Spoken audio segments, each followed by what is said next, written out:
अस्सलाम वालेकुम नाजरीन। ड्रामा सीरियल शराकत की आने वाली एपिसोड में आप देखेंगे माहम बहुत ज्यादा शर्मिंदा होती है और कहती है कि जरून मुझे माफ कर दो, मैंने जानबूझकर कुछ भी नहीं किया।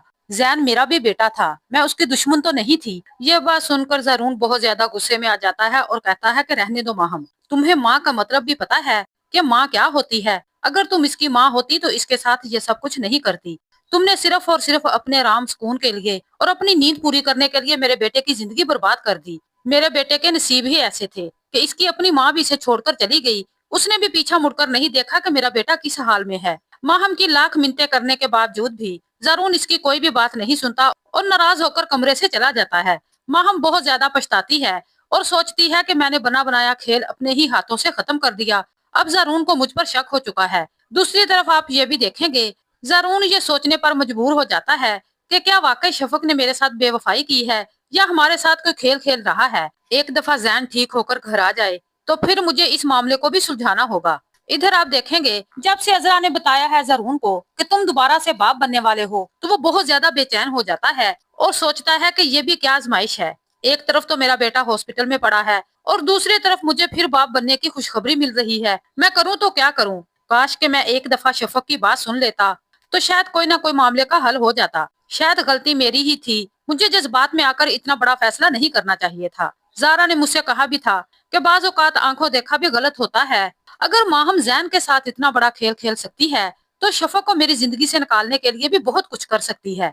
हो ना हो इस सारे मामले के पीछे माहम है। इधर आप देखेंगे कि अजरा की भी हालत खराब हो जाती है तो मासूमा कहती है माहम से कि माहम तुम बास क्यों नहीं आती? एक तो वो मासूम बच्चा तुम्हारी वजह से जिंदगी और मौत की जंग लड़ रहा है, न जाने उसका क्या बनेगा। अगर जैन के साथ कुछ भी ऐसा वैसा हुआ ना तो माहम मेरी बात कान खोल कर सुन लो, ये लोग तुम्हें कभी भी कबूल नहीं करेंगे और जरून तुम्हें अपनी जिंदगी से निकालने में 2 मिनट भी नहीं लगाएगा।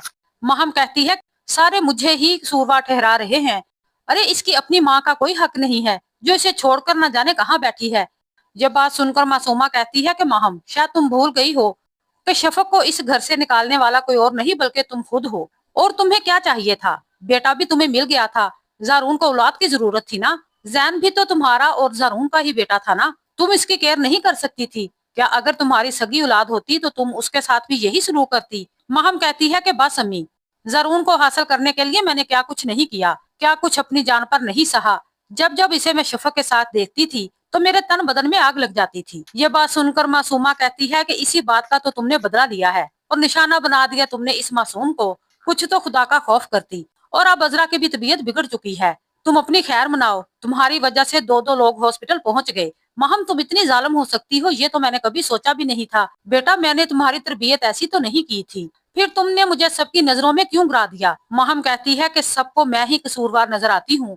अरे मेरा दुख किसी को नजर नहीं आता, सौतन कौन बर्दाश्त करता है? जारून ने मेरे साथ ज्यादती की। इधर आप देखेंगे कि जारा भी अपनी अम्मी की तबीयत देखकर बहुत ज्यादा परेशान होती है और कहती है कि न जाने हमारे घर को किसकी नजर लग गई। पास खड़ी माहम कहती है कि नजर किसी की भी नहीं लगी। जब से शफक ने इस घर में कदम रखा है इस घर का सुकून बर्बाद हो गया।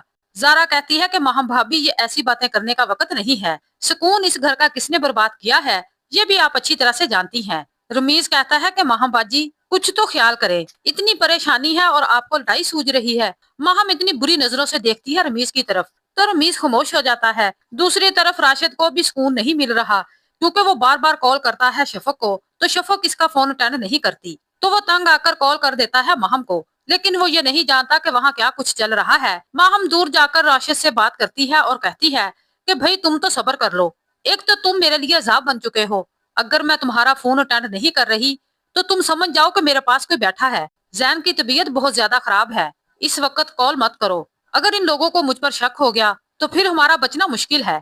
नाजरीन आपको मेरी वीडियो अच्छी लगे तो मेरे चैनल को सब्सक्राइब करें, वीडियो को लाइक और शेयर करें।